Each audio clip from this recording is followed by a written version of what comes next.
এই পৃথিবীতে সবাইকে কিন্তু একসাথে খুশি করা যায় না, তাই সবাইকে একসাথে খুশি করতে যেও না।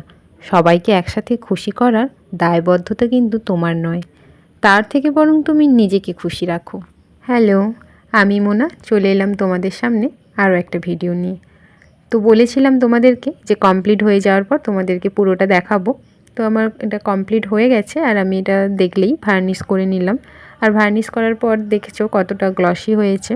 ভার্নিশ করলে কিন্তু গ্লসিও হয় আর রঙটা অনেক দিন স্টেও করে। আমি পুরোটা রাত্রি কমপ্লিট করে রেখে দিয়েছিলাম। এই প্যাক করাটা বাকি ছিল, তো এটা সকালের জন্য রেখে দিয়েছিলাম। আর একটু কাগজ দিয়ে মুড়িয়ে দিচ্ছি, কারণ মাটির জিনিস বুঝতেই পারছো, যদি ধাক্কা লেগে ভেঙে যায় বা একটার সঙ্গে আরেকটা ঘষা লেগে রং নষ্ট হয়ে যায়, সেই জন্য প্যাক করে রেখেছি। প্যাক করার পরেও দেখলাম কাগজগুলো খুলে খুলে যাচ্ছে, আর সেই জন্য কিন্তু একটু শ্যালো টেপ দিয়ে ভালো করে আটকেও নিলাম।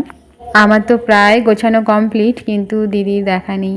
আমি তো একটু টেনশানেই পড়ে গেছিলাম যে কি হলো, এত দেরি হচ্ছে, আসছে না। জানি আজকে একটু ব্যস্ত থাকবে। আর হ্যাঁ, দিদি কিন্তু দিদির ছেলের জন্মদিনে আমাকে ইনভাইট করেছিল। আমি আমার একটু প্রবলেমের জন্য যেতে পারিনি, তো খুবই মিস করেছি। কথা বলতে বলতে কিন্তু দিদি চলেও এসেছে, আর বললাম যে দিদির একটু লেট হয়েছে আর সোনা বাবার খাওয়ার টাইমও হয়ে গেছে, তাই দিদি তাড়াতাড়ি চলে গেল। বাই।